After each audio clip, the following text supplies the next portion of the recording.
Okay, these aren't our best models. The better ones, honestly, are in lab, and I didn't even think to bring them, so I'm really sorry, but this isn't too bad. This is actually what they call a sodium chloride lattice. And just realize that you can imagine like the white is sodium and the red is chloride, all right? And it really does alternate like sodium chloride in all three directions, all right? And ionic compounds are super strong because like this atom has 6 other white atoms around it, which is a pretty strong attraction. This is a great example of not only a crystalline lattice, so everything is predictable, but it's also a cubic unit cell, all right? Because everything is 90 degrees, they're all the same length from different ones to the other and stuff like that. This isn't quite what we're talking about though. In a sodium chloride lattice, you would have sodium chloride, sodium chloride. What we're talking about really here are more for pure metals.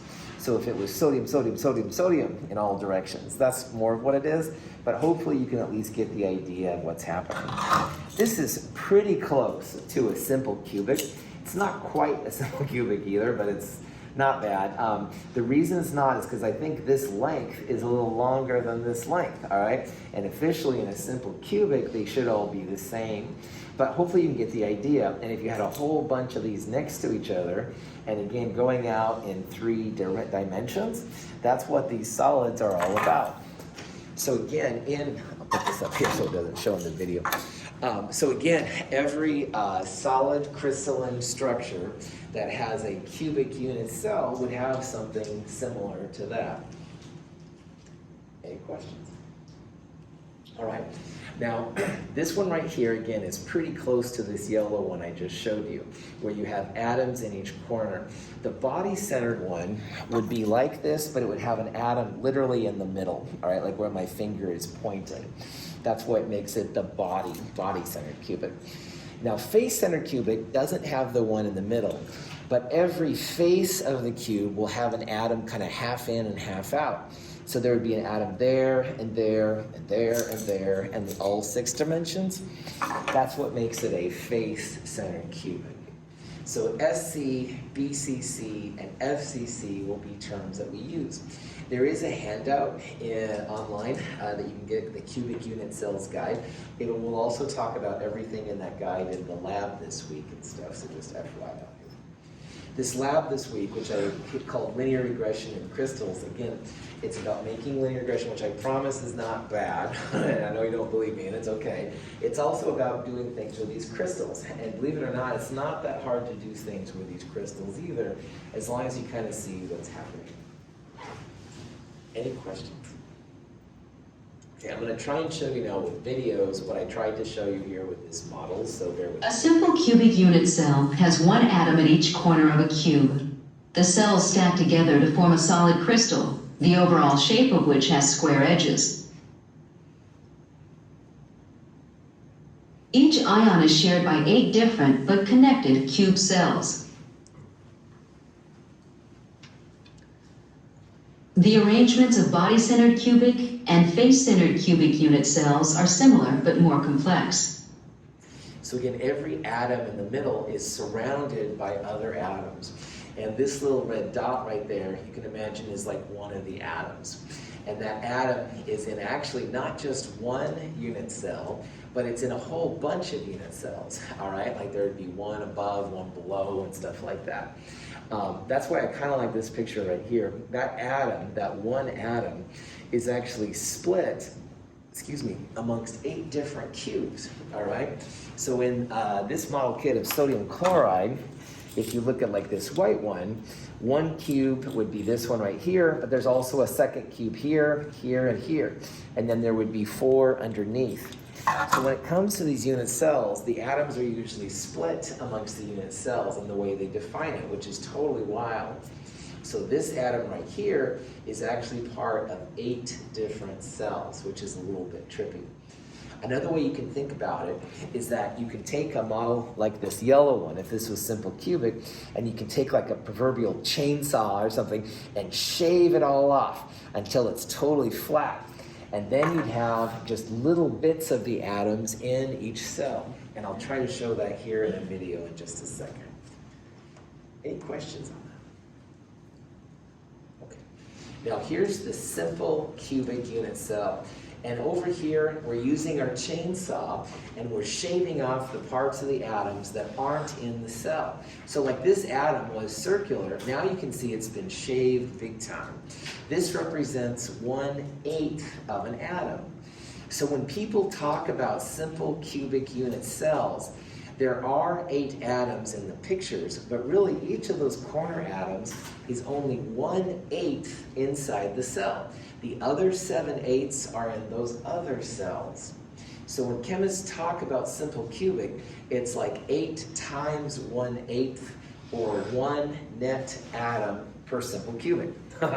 So even though this little model kit here looks like it is 8 atoms, and it is, in the actual unit cell, you shave all the parts until they're flat like this. So each of these is only 1/8 in the cube and 7/8 outside. So since there's 8 different corners, 8 times 1/8, 1 net atom. Okay. Now, over here on the left, something else we'll use when it comes to simple cubic, and it's what we call the edge to radius ratio.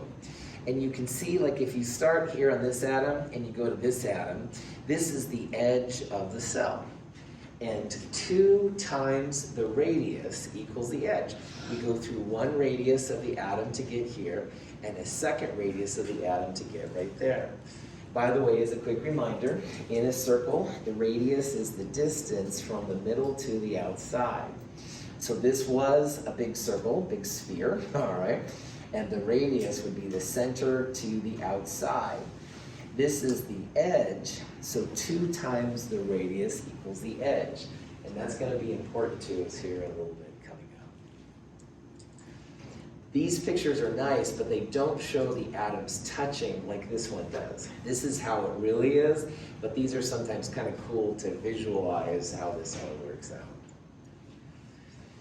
So, punchline, simple cubic, the SC, 1 atom per cell, and eventually we'll use this edge equals 2R, 2 times the radius as well. Any questions on that? Okay. The body center is similar to the simple cubic, except there's 1 atom in the middle. So this is the body center cube, and now we're going to start using our chainsaw once again on it, and we're going to cut away all of the parts that aren't in the cube. So again, each of those corner atoms is only 1/8 inside the cell, and there's 8 corners, so that's 1 net atom.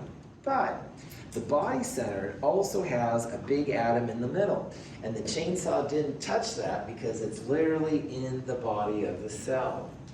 So when chemists talk about the number of atoms per body-centered cubic cell, 1 in the middle plus 1/8 times 8 like the simple cubic, 2 net atoms per BCC cell, all right?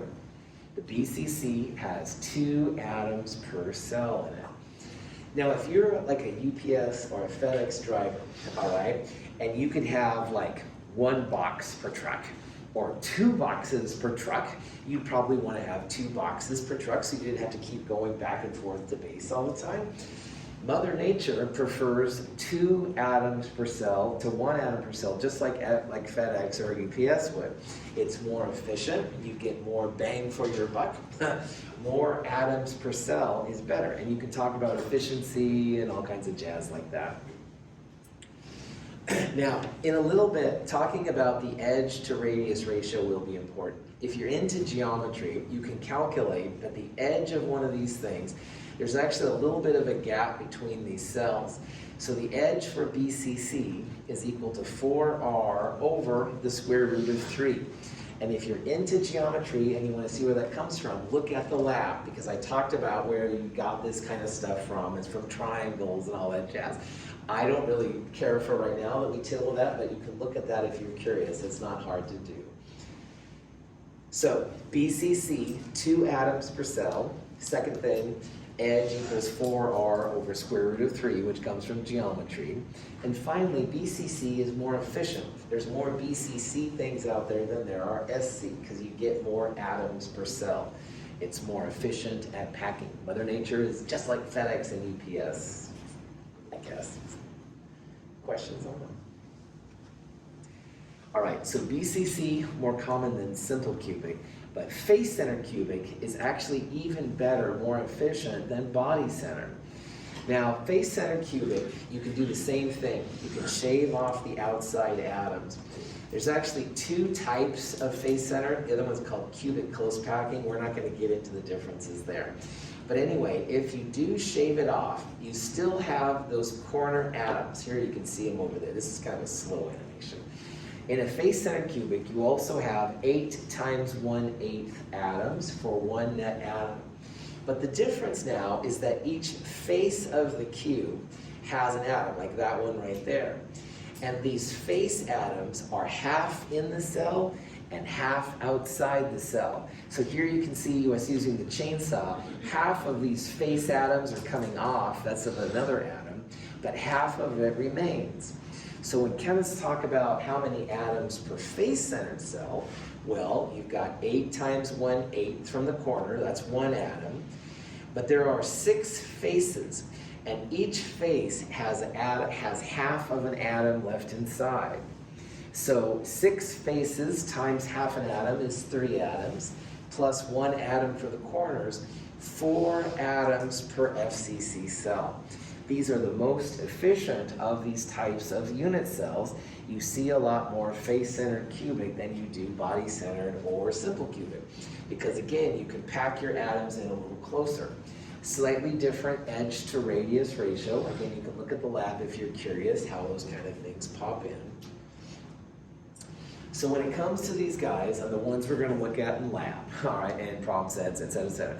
Simple cubic, body-centered cubic, face-centered cubic. Simple cubic has 1 atom per cell. Body-centered has 2 atoms per cell. Face-centered cubic, 4 atoms per cell. They all have a slight different edge to radius ratio, but no problem. Any questions on that? When you look at the periodic table, all right, all of the light blue ones are body-centered cubic systems. So notice that all the alkali metals, some of these guys in the middle, and iron even, has a body-centered cubic face. However, these two over here, hexagonal and cubic close packing, we're going to assume they're both face-centered cubic. And so the orange and kind of purplish ones, a lot more of those guys than there are the other ones. So the FCC is more common. The only simple cubic one that I know of is polonium, which is super toxic, radiation stuff, and blah, blah, blah. But anyway, it's actually the only one that I know of that's truly simple cubic packing. So there's a lot more BCC, or these two over here are both basically FCC, a lot more of those around than the other ones. How do they tell these things? Great question. If you fire an X-ray through a slit thing to get a nice narrow beam, and you send it at your crystal, you'll end up with like a pattern like this. And they can interpret the pattern back into the unit cell. X-ray crystallography is the type of technique they use. It's really cool.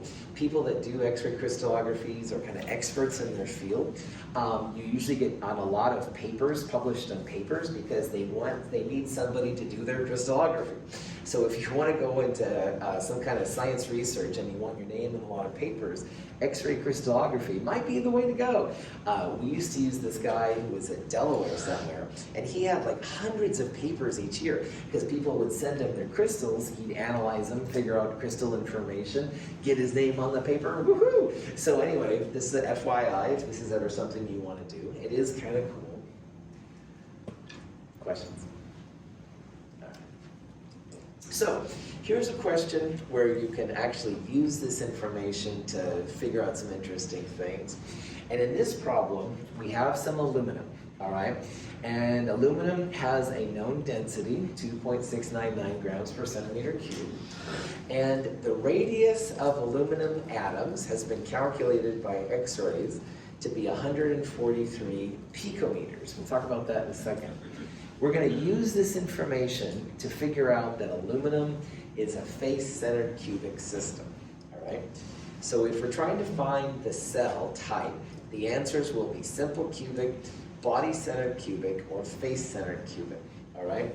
And in this problem, we're going to verify that aluminum is face-centered cubic. And what we're going to do it, we're going to try and figure out how many atoms are in a unit cell of aluminum.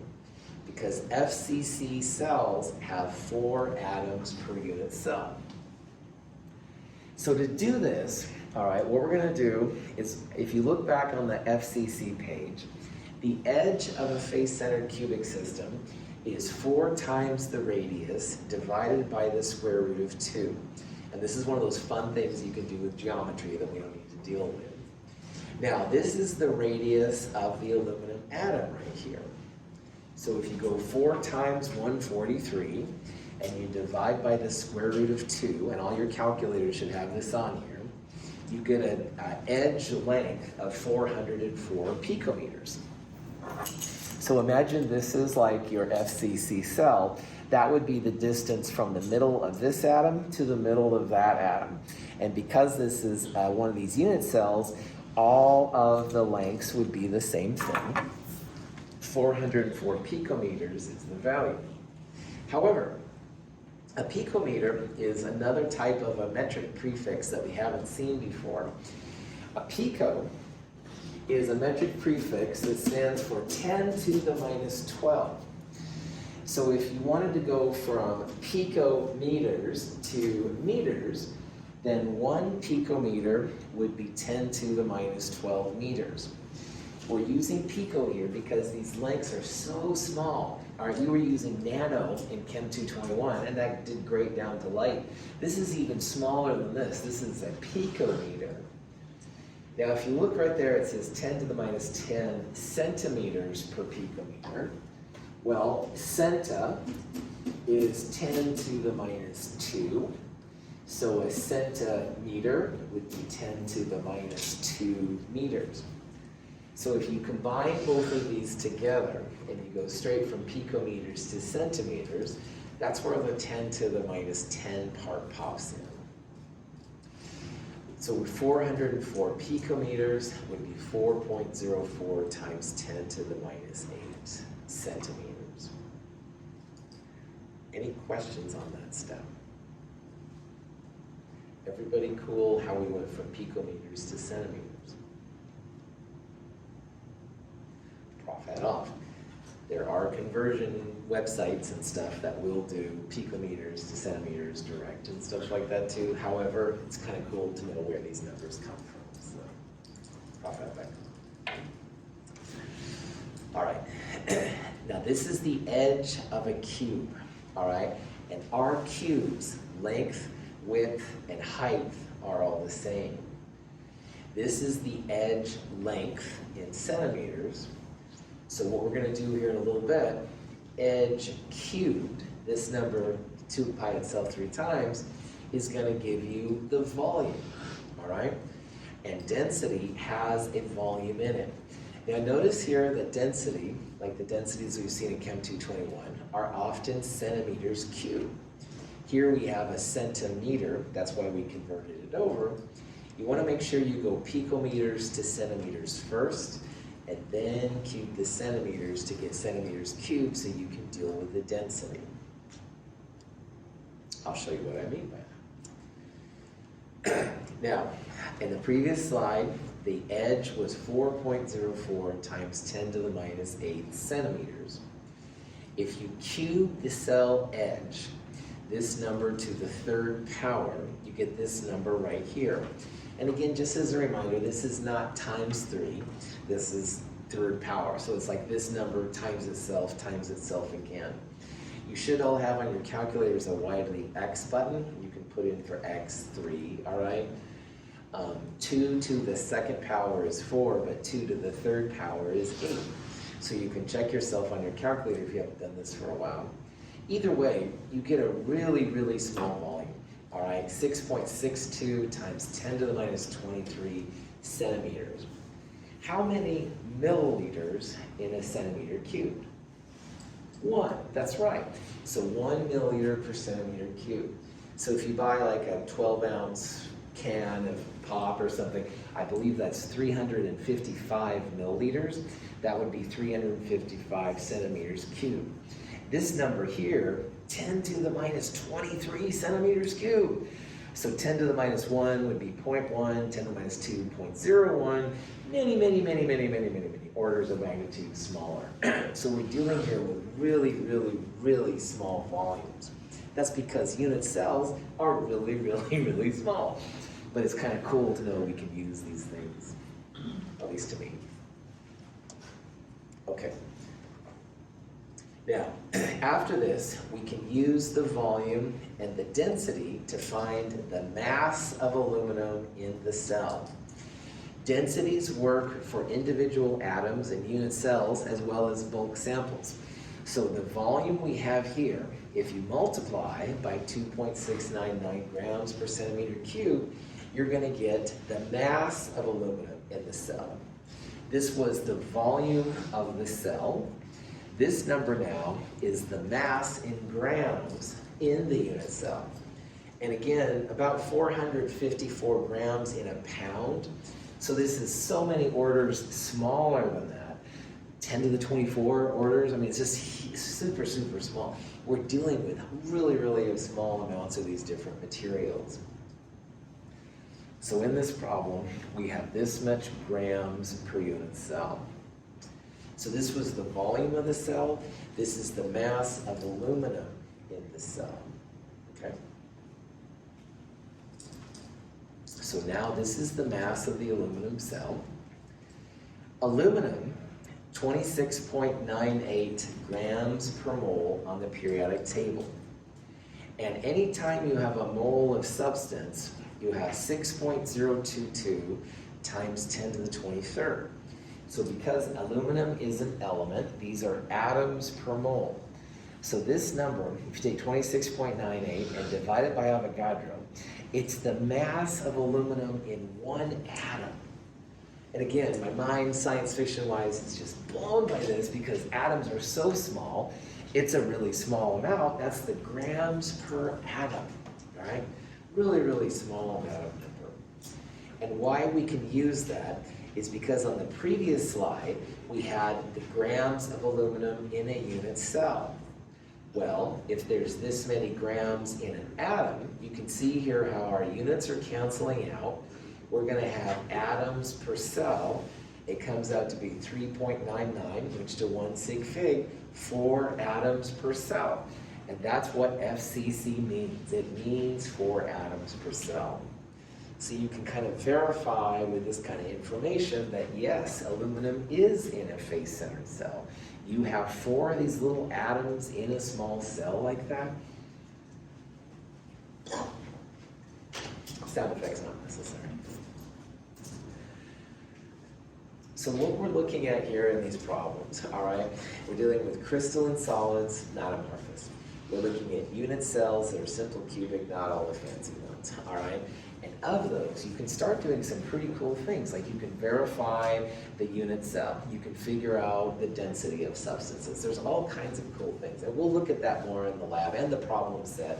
The lab this week and the problem set next week, not this week's problem set, but the next problem set. So. Any questions on that? The other thing is that even though these numbers are small and weird, they're all totally doable. Your calculator is going to be your good friend, all right? Make sure you bring your calculator on Wednesday. It's all stuff we can knock out. Make sure that you put these kind of numbers in parentheses if you use times 10 to them. If you use that little e, you can divide by it quickly.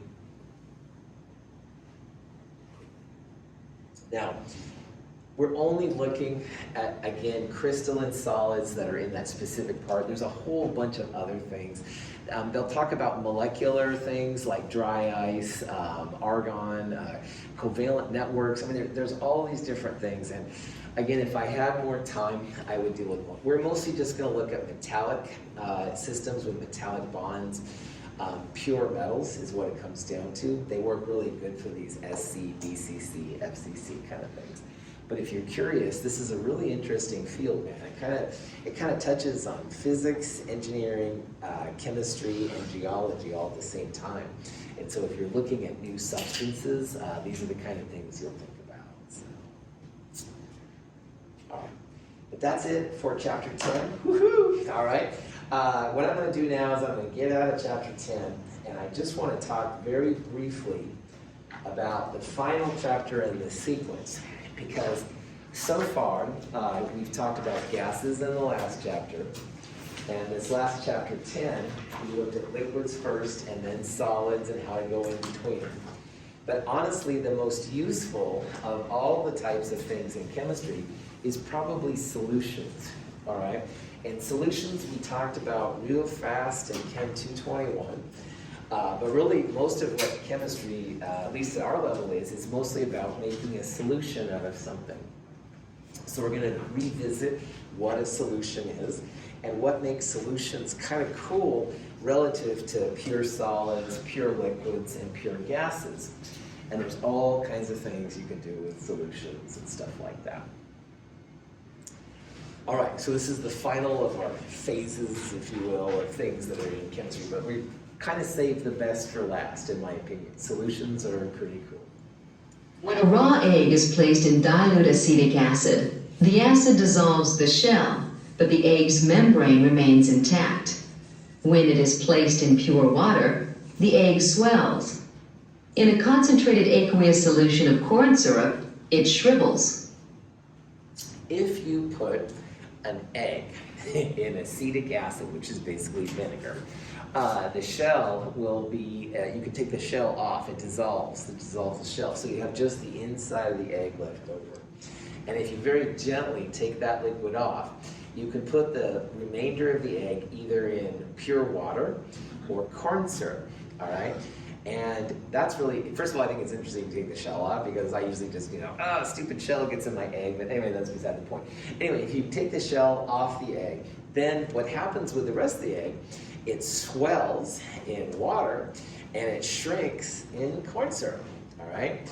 And that's kind of a trip. So you can see like this part, the volume is bigger than the egg was initially.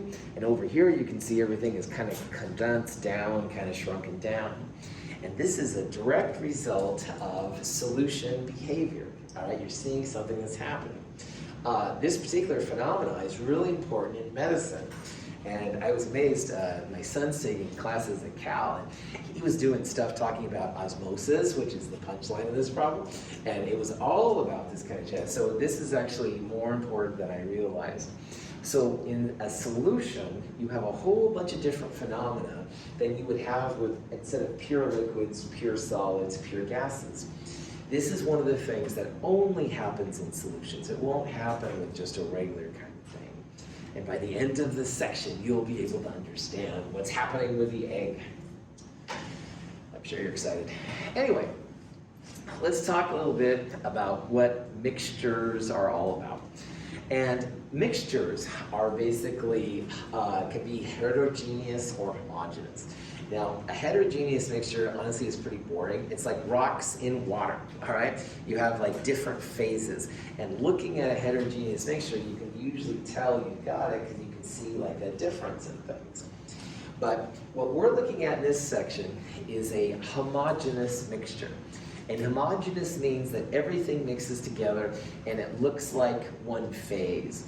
Like if I showed you this blue drink right here, you might think, oh wow, he's drinking something from Star Wars or something, but it's not a normal looking drink, but it doesn't look like, maybe it'll be like water with food coloring or something. It doesn't look like there's solid and liquid, it looks like just liquid. So when it looks like one phase, then it's a homogeneous mixture. And all of the solutions that we're talking about in this section are homogeneous mixtures. Now, I need to point out that homogeneous mixtures, there's actually 3 types of them, all right? And they're called solutions, colloids, and suspensions. And most of the time in this section, we're going to focus on the first of them, which is solutions.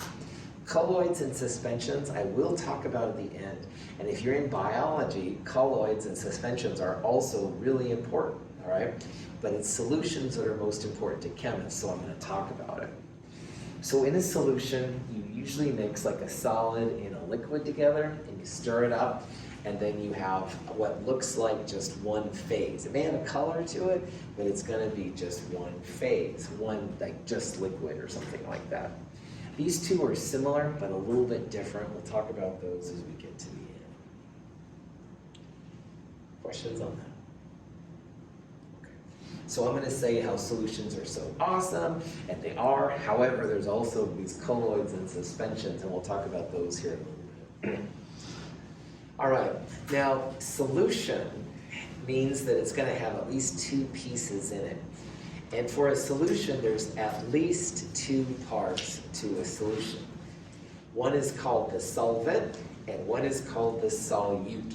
So every time we talk about solutions, just realize there's going to be solute and solvent. Unfortunately, all of these have SOL in them, all right? And SOL has another meaning, which in my G-rated class I can't say, but it's something out of luck. You can put in your own S word there. SOL is part of this, and you have to pay attention to which part you're talking about, all right? Now, there's different ways to describe solute and solvent. I think of solute as like the exciting part, all right? And I think of solvent as like the bulk part. So imagine we take some sodium chloride table salt and we put it in water. We're not going to call that a water solution, we're going to call it a salt solution, because salt, sodium chloride, is the exciting part, all right? So in that case, sodium chloride table salt would be the solute. It's the part that you're going to focus everything on, all right? And water would be the solvent. So sometimes people will try to describe solvent as the part that phase remains or something like that. I don't like any of those definitions. It's just the carrier part, if you will, of the solution. It's what most of the stuff is made of. So a sugar solution, sugar would be the solute, water would be the solvent, all right? If you go and get a, I don't know, just say no kids, whiskey on the rocks, all right, and the rocks melt a little bit, that would be, whiskey would be your solute, and the water from the ice would be the solvent, all right? Those are the kind of things. The exciting part is what they usually say. They don't say the water, the solvent, okay? Here's a better probably example than the whiskey, sorry. It was the first thing I thought of, just say no, like I said. Anyway, if you're ever in a medical facility and they put that iodine stuff on you to sterilize, all right, they call it iodine solution. It's iodine and methanol, I think. Iodine would be the solute, and the methanol, ethanol, whatever they use, would be the solvent. Questions on that? Okay, so just realize here, all these things begin with SOL. I'm just the messenger, I didn't make these rules. Solution equals solute plus solvent, and we'll talk about how to identify it. But again, usually the most exciting part is the solute. There's all kinds of different types of solutions, all right? And again, most of ours, honestly, will have water as a solvent, but there are exceptions. Air is an example of a homogeneous mixture, all right? Like you'll have a solute and solvent that are both gas and mixing together, but you could have oxygen and water.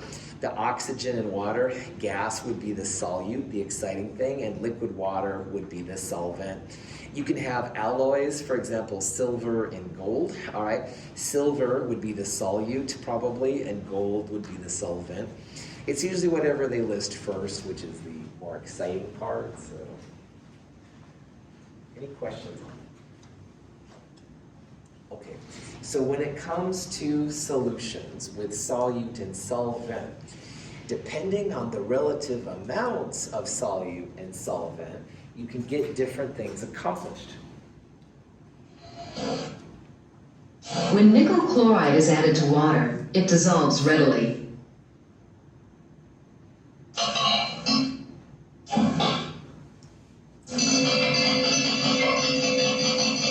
Because more nickel chloride could be dissolved in this solution, the solution is called unsaturated. Cool. An unsaturated solution means that you do, first of all, have a solution. So this is nickel 2 chloride in water. But it also means you can add more nickel 2 chloride if you wanted to your solution, all right? So in this case, they added some nickel 2 chloride, NiCl2 to water, stirred it up, it turns kind of a cool green color. But that's an unsaturated solution because we haven't added enough nickel chloride left to keep it from making a solid. If you ever at home and you have a little thing of water and you add some table salt, it stirs up really well right away. But if you keep adding more and more and more and more, finally you're going to get to the point where you can't put any more sodium chloride in without having it be a solid. Like the water, the solvent, has a capacity to dissolve the salt you put in. And once that's exceeded, then you get to the other thing, which is called a saturated solution. When solutions of lead nitrate and potassium iodide are mixed, solid lead iodide precipitates from solution. The liquid remaining in the test tube is a saturated solution of lead iodide. Whenever a precipitation reaction occurs, the solution surrounding the precipitate is saturated with the product of the reaction. Some compounds, like sodium chloride in water, you can just put a ton in before you start to see a solid, all right? Water is really good at breaking up those sodium chlorides and making it go into water to make a solution. However, this is lead 2 chloride, PbCl2, and it has a pretty low threshold in order to get it into water. So it's very easy to go over that threshold until you start making a solid. This is an example of a saturated solution. Your water can't handle any more PbCl2 here, and you start to see a solid. Anytime you see a solid in chemistry form like this, then you've got a saturated solution. Your solvent can't handle any more solute without making it make into a solid. Now, saturated solutions depend on lots of things. Temperature absolutely affects it. Usually warm temperatures you can get more in, and cold temperatures you can get less in. You can also increase the volume of the solvent, like double it or something like that. They say sometimes that, dilution is the solution to pollution, which just means that if you have something you're trying to get rid of, you keep adding more and more water to it, eventually it all goes away and dissolves, all right? That's not a good way to take care of your bad chemicals, by the way, but that's what they used to say a lot. So anyway, saturation depends on several things, but if you have exceeded the solvent's capacity to absorb more solute, that's when you get to saturated. And you know you're there because you see a solid, all right? In this case, it's the nice yellow, PbCl2. It might be the white sodium chloride, whatever color of compound you happen to see. So unsaturated, you can add more solute and still have it dissolve up. Saturated means you can't add any more solute without actually seeing presence of it being there. There's actually a third one too, called supersaturated. When supersaturated sodium acetate is poured onto a few grains of solid sodium acetate, the amount of sodium acetate dissolved in excess of the saturation point precipitates, forming a solid. Some of the liquid solution, which is now simply saturated, becomes trapped within the solid. Thanks for playing. Supersaturated solutions, say that 3 times fast, usually what they do is they'll heat up some kind of solution to a hot temperature. And like I said, usually hot temperatures you can have more solute than you can at lower temperatures. And they let that hot solution just kind of cool by itself. They don't disturb it.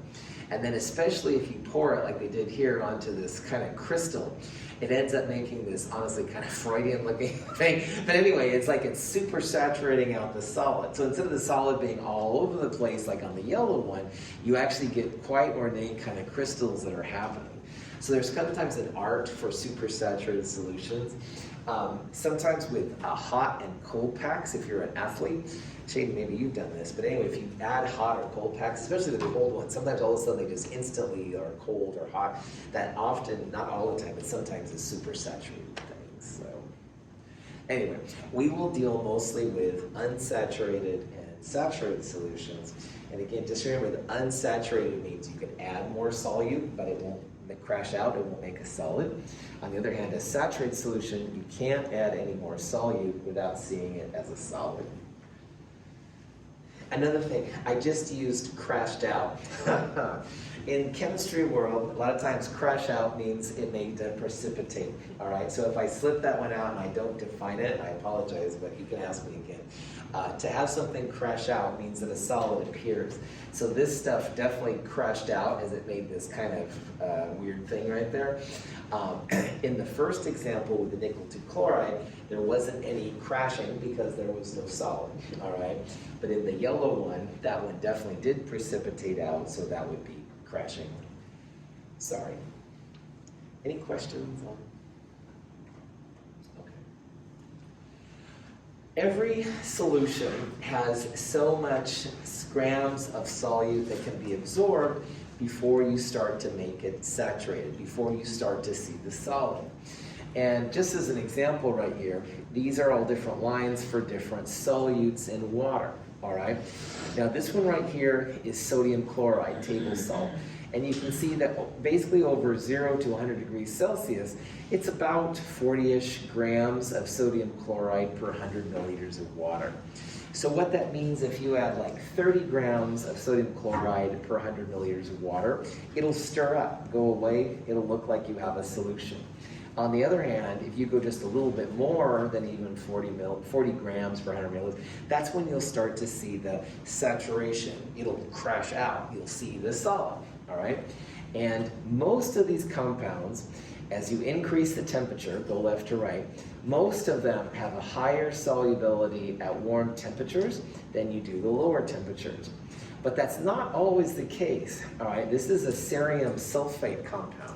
This compound actually becomes less soluble at hotter temperatures than the other ones do.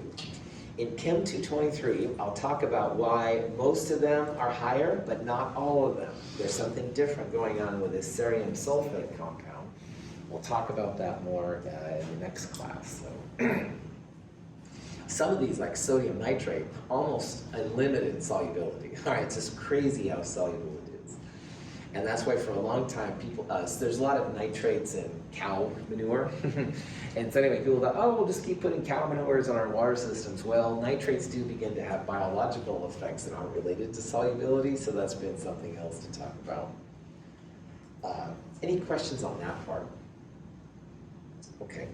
So in addition to crushing out, precipitation, making a solid, which all means make a solid, people also talk a lot of times about miscible and immiscible. And miscible just means that the two things dissolve well in each other, all right? So miscible things would be like water and alcohol, all right? All of the alcoholic drinks, if you're 21 in this country or 19 over in Canada, all of those are pretty miscible. They get along well with each other. On the other hand, if you try to put like olive oil in water, those aren't miscible very well at all. The oil usually collects on top of the water. So we would say that water and oil are immiscible, which means they don't get along, but water and vinegar, very miscible. Water and alcohol, these kind of things. And then solubility just means how much usually of a solute will dissolve in a particular amount of solvent at a given temperature. And this graph here shows that as temperature changes, these solubilities will change. And most of them increase as temperature goes up, but again, not all of them do. There's some exceptions, and that's something we'll tackle in the next quarter class, not this one. Any questions on that? Sweet. Now, there's lots of factors that make two liquids get along well or not well, all right? But the big one, by far, good old intermolecular forces. So all the things we've been talking about this morning.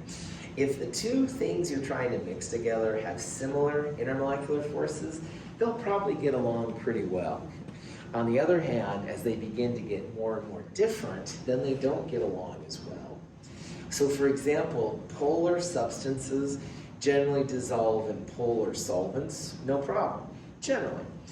Non-polar substances usually dissolve in non-polar solvents, no problem. But if you try to mix polar and non-polar things together, then you start having problems.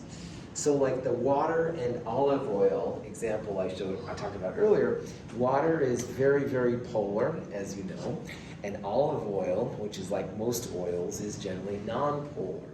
So those are pretty extreme kind of intermolecular forces differences. those ones we would predict would not dissolve as well.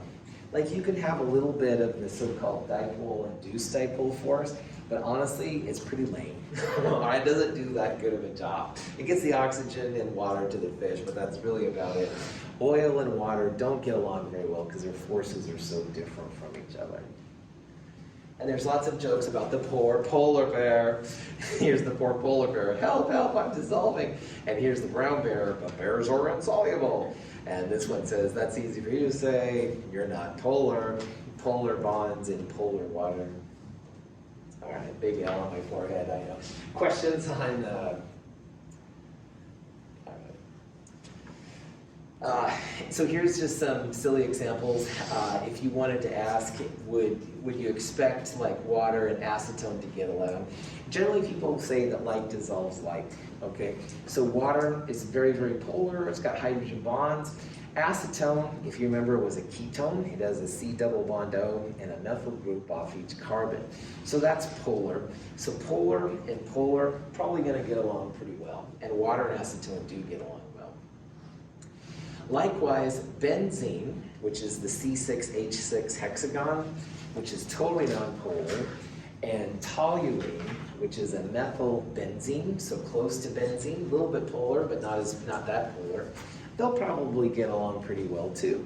All right, so we would expect benzene and toluene to get along because they basically both are nonpolar compounds. They would have the induced dipole force.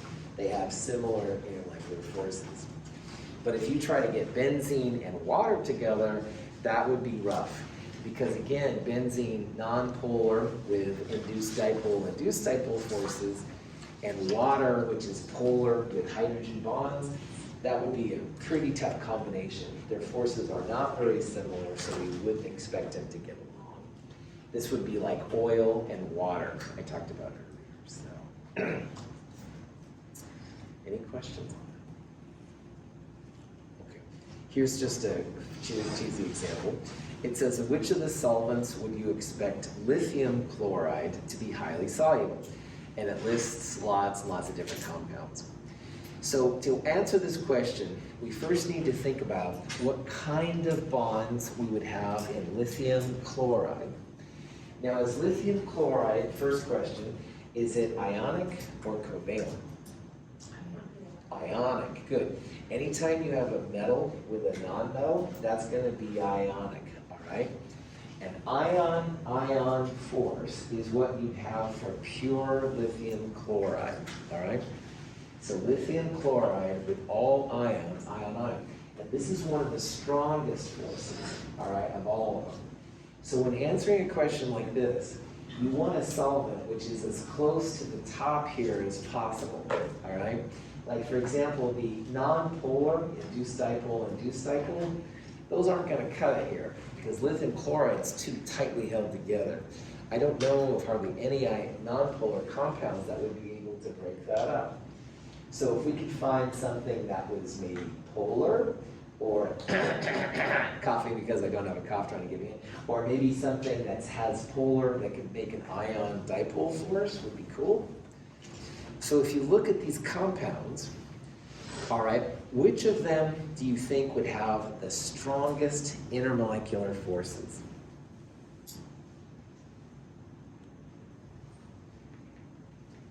Hint, hint. Like the old, World War II kind of stuff. All right, what kind of intermolecular forces does water have? Hydrogen bonds, right on. You're probably sick of me asking this about water because it's like so cool, so I apologize. Water's gonna have the strongest bonds, all right? CCl4 is tetrahedral, it's nonpolar. Carbon disulfide is a double bond S, on both sides, nonpolar. C6H6 is benzene, totally nonpolar. And this is more nonpolar than not. So really, everything in here is nonpolar except for water. So water with a dipole and lithium chloride with an ion, that could maybe qualify for this ion dipole force. And that might be a pretty good candidate then for thinking that something could dissolve. Any questions on Okay, this is actually a really good place for me to stop. We'll talk on the rest of this next week, Monday. We'll get more into solutions at that time. Any questions before we break up here, man? All right, thank you so much for being here. Wednesday, bring the molar mass volatile liquid lab or email it to me, either one. Do bring problem set number 4 and bring a printed copy of the linear regressions crystals lab. Bring your calculators. Have a great day.